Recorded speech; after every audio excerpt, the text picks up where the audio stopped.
This is Superintendent David Brown. I'm here with Dr. Arwady. Hello, Doc. Hello, thank you for having me. And we're here to discuss the COVID vaccine and everything COVID in general, any questions that all of us might have about COVID. So first of all, let's kick it off with, I just got my first shot of COVID-19 vaccine. From me. And from Dr. Arwady, so thank you so much. It was painless, and I am afraid of needles, but I didn't feel a thing. Good. So questions. Number one, do I need to take the second vaccine? Yes, and everybody needs to get that second vaccine.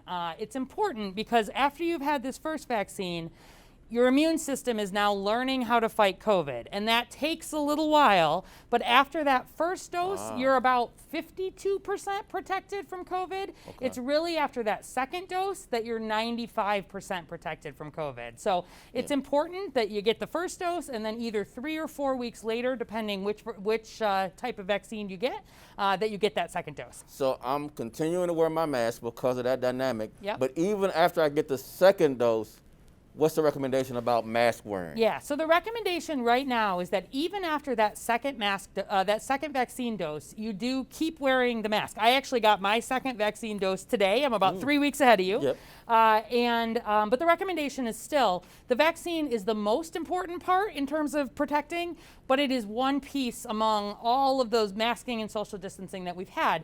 And a 95% vaccine protection rate is about as good as a vaccine gets, but it still means there's a small chance that if you're exposed to COVID, it's possible for you to get infected and potentially spread to others. And so we still, while there is a lot of COVID in Chicago, for now, even after people are vaccinated, ask them to continue doing that. As the months go on and more people are vaccinated, I do expect that will be able to change. But right now, we do ask people to keep doing that. But you worry less yourself. And so I have a wife and 14-year-old daughter, so they have not had the vaccine, nor are they scheduled to have vaccine. So I need to be really extra careful around them, even though I've had the vaccine first dose, and as careful with the second dose as well. That's right. And as you get that second dose, your personal risk really goes down a lot, which is great. And you are indirectly helping to protect your family as well. But risk is not zero related to COVID. And so, it's the biggest, it's our most important arsenal in terms of protecting Chicago and protecting individuals. But it is with the amount that we still have here. It's not that you get the vaccine and you never have to think about COVID again. Yeah, so it's been like 2 or 3 minutes since I had my first dose.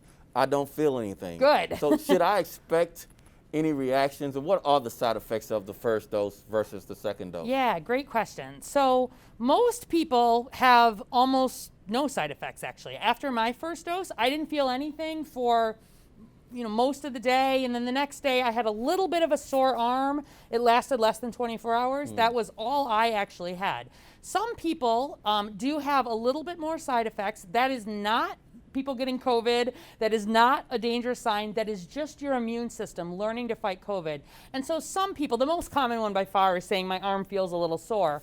But other people have reported sometimes some headache or feeling tired, occasionally a little bit of a low fever, but it typically goes away within just a day or two. And we do give some information that, there's the ability for you to track your symptoms, including online if you want to. If you've got questions, you can reach out. But nothing concerning related to short-term or long-term side effects that we've seen related to this vaccine. So I hope all of this is encouraging to all of our officers in CPD and our non-sworn staff to get the vaccine. So what's the schedule of the availability of the vaccine to first responders, to include non-sworn that work for the Chicago Police Department? So we are starting, as we are in all things COVID, with highest risk. And so actually, even within first responders, we started with the paramedics, the people within the Chicago Fire Department who are literally transporting potentially COVID patients every day, moving on through the rest of fire. But then police, we have seen, as you know, really high rates of COVID-19 among police officers here in Chicago and across the country. It's the reason that first responders have been prioritized really as we are rolling out vaccine here and moving into this next phase in Chicago. We are working to make vaccine first because it's one of the groups that have been hardest hit. And again, really encourage people, even if you had COVID in the past, because I know a lot of police officers maybe had COVID, you still should get the vaccine. We don't want to depend on antibodies that you got from natural infection. There's a lot of questions about how long those last. The vaccine gives a predictable protection, and it works sort of like a booster for your immune system in case you did have COVID in the past. So certain communities, even within the Chicago Police Department, are just apprehensive about the government giving them a vaccine. Yep. Black and brown communities, Yep. particularly black communities with this horrible history Yep. of, the Tuskegee Yeah. experiment. Yeah. What have we seen as it relates to the apprehension, especially myself being African American? I want to be an example of, hey, the vaccine is something I did. Yep. I'm not feeling any effects. I feel really good. Yep. What have we been saying? What's the right message for black and brown communities to take the vaccine? Yeah, I think it's such an important point. And I first want to start by saying I welcome questions. People should have questions. They should want to know, how do I trust that this vaccine is safe? How do I trust that it's effective? How do I trust that there isn't this history, that none of this has been in place? And that's why I like, opportunities, to talk with people, and there's a lot of information on the website. But what I would say is that, there is absolutely a history that is shameful in medical research, in public health, particularly when it comes to some of these experiments. Right. The country, though, has very much sort of learned from that very sordid history, and there are so many protections that are now in place around anything related to medical research, and even more so around vaccine. So the way we know these vaccines are safe and effective is that people, tens of thousands of people, volunteered to be part of the trials. And in the trials, we compare people who get the real vaccine versus a dummy vaccine, a placebo, and we see how they do. And we see, does it actually protect people from COVID in the real world, which it did. And importantly, is it safe? There was good representation in these trials of people who are African American, Latino, Asian American, white, different ages, different underlying groups. There were people in that trial who had had COVID before, a whole range of people in those trials, tens of thousands of people. And then at the highest level, we follow all the same steps that we do for every other vaccine. We never, ever want to promote a vaccine that is not safe and effective. And this vaccine has really passed with flying colors. So I certainly acknowledge that history, but I do want to reassure people that the process for this one was nothing like what used to happen in the past.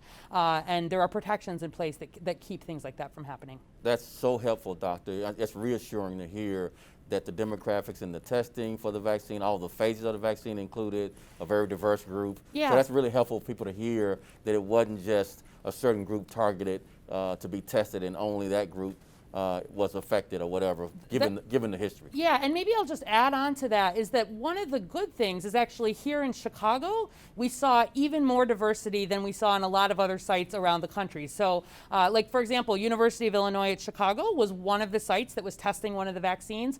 70% of the people who volunteered for the trial at UIC were not white. Even though across the country, more people were volunteering who were white. They all did well, right? They have been part of this study, just as there have been Black and Latinx scientists who have been involved in creating the vaccine and all of the work. I think you've got to acknowledge that history, but I really feel confident. And the other thing is that the vaccine was shown to be effective across all race and ethnicity groups, the different age groups, people with underlying conditions, really equally. Couldn't have been better news in terms of how well the vaccine protected people. I'm glad you asked about age groups because I mentioned I had a 14-year-old daughter. So the guidance has been, at least in this first phase, people under 16 would not be part of the group with access to the vaccine. Yes. Is that continuing to be the issue? That is continuing, and here's why. Those trials, which are, again, all the regular steps that we use to make sure every vaccine and every drug in the United States is safe, that's the same process. Those trials were only done in people over the age of 16. So you always start with doing safety and efficacy in adults, and then only once a vaccine has been proven in adults do you typically start testing it in children. And so there are now trials underway that are enrolling 12 to 17-year-olds. Children do have different their immune systems develop differently. Right. Certainly in COVID, we've seen them not get hit as hard. Right. But you want to make sure the dosing is right. You imagine very young children might need a really different dose. So we've got to make sure that safety and efficacy are just as good for children before they are eligible. So I don't anticipate children under 16 being eligible for the vaccine until the summer at the earliest. And that's just because the trials are right now underway. Again, no vaccine is authorized for use until it is safe and effective for the people in whom the trials have been done. How long is this vaccine going to be effective that I just took the first dose? Yeah. So is it like the flu shot that next year I have to take another dose that would have like a different strain because a new thing has happened with the variant of this COVID vaccine? Or is it something that take it one time and I don't have to take it again? It is a great question, and we don't fully know the answer to that yet. And that's because COVID has only been in the world for a year, and we've only had vaccine trials for 6 months. Yeah. So clearly, the vaccine lasts at least 6 months. That we know. The difference between COVID and flu is that flu mutates like crazy. There are so many different strains of flu in the world that every year we make a brand new flu vaccine based on the variants that are circulating. Just recently, we've been hearing a lot about some of these new variants of COVID. Yes. Nothing yet is concerning related to vaccines not working. There would need to be a lot of variation before we might see a strain that you might need to include in another shot. The scientists are feeling optimistic that this will probably be a relatively longer lasting form of vaccine. But honestly, it's one of the things that we're still learning about. And I'll tell you, if we can get past this major pandemic piece, I don't think we're going to completely eradicate COVID, just to be honest. We want to get it down to something that we worry about, like we worry about, a cold, something that doesn't have this major impact. And so it's possible you could need repeated vaccines. It's possible this could be long lasting. All the data to date looks very good for it to be longer lasting. But if we see a lot more mutation, a lot more strains, it could be a situation in the future where you could need a booster shot. So I want to delve into the world of myths and conspiracies. Sounds good. I got about 5 questions if you can be patient with the conspiracy theorists. I love questions, because these do come from a place of real questioning and kind of real answers. It does. I like the opportunity to hear them and then be able to say, here's what the facts are. So myth number 1. Okay. I feel like Dave Letterman. Myth number 1. Is it true that the vaccine is not safe and can cause health concerns later down the line? So we have absolutely no evidence that this vaccine causes any problems down the line. One of the reasons that the FDA requires the trials take the amount of time they do is that you follow people, not for a number of months initially, but then actually for 2 years after getting the vaccine. It is very, very unusual for vaccines to cause problems in a long-term kind of way, and there's not been any evidence that this vaccine causes short-term problems, except these few days of the side effects, or long-term problems. And if there were any evidence around that, this vaccine would not be approved. Myth number 2, is it true that the vaccine is not reliable considering it was developed so fast? This vaccine was developed quickly, but it was not developed in any way that skipped any safety or efficacy steps. The good news, I think people don't realize that this vaccine was built on about 17 years of laboratory work that was already done for some of this new technology. They could take that and very quickly begin some of the human trials. And then one of the reasons that this went quickly is that COVID has been spreading so fast.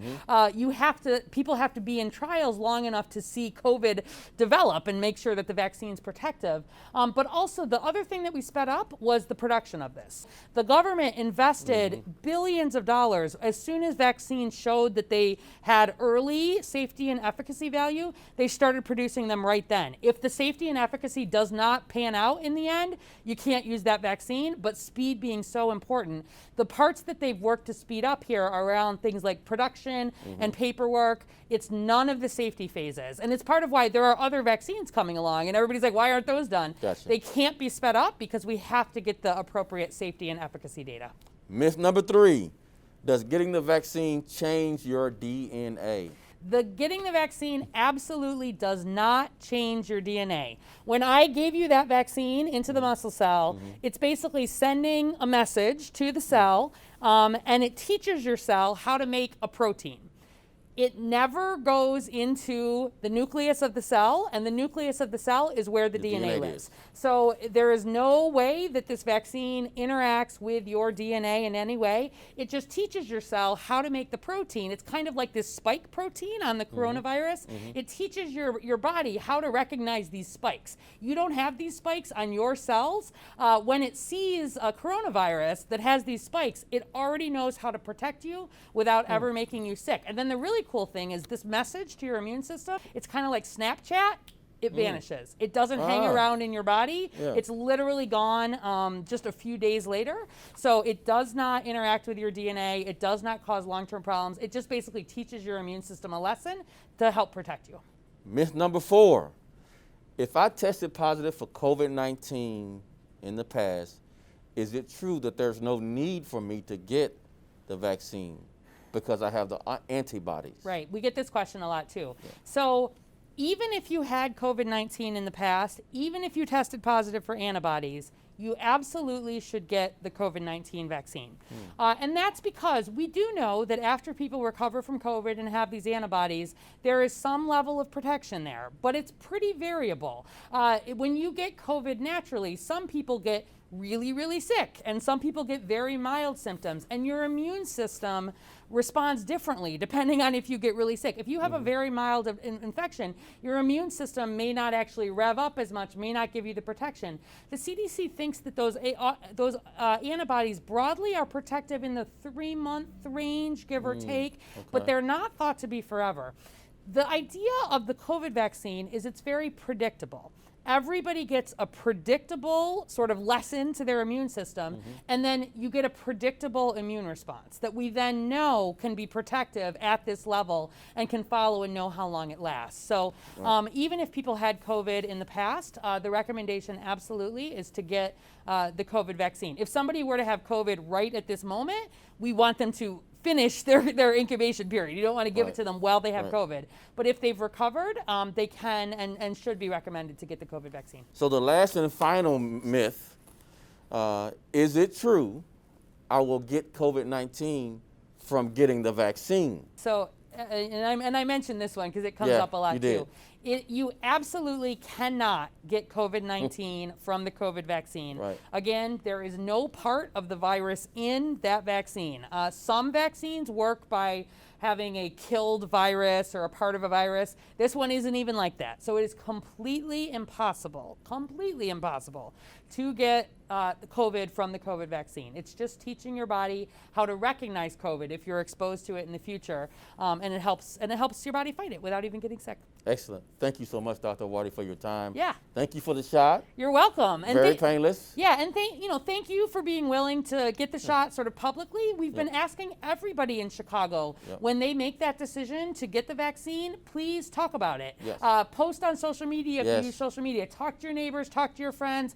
Tell people, I got the shot. I had a sore arm. I didn't have a sore arm. These are my issues, and why you made that decision, because it's those conversations and knowing people and seeing people that you know and trust get the vaccine that we think is one of the most important things for building that confidence. So thank you very much for being willing to do it, even on TV, and giving me a chance to do my vaccine skills. Thanks again, Doc. Thank you. Take care.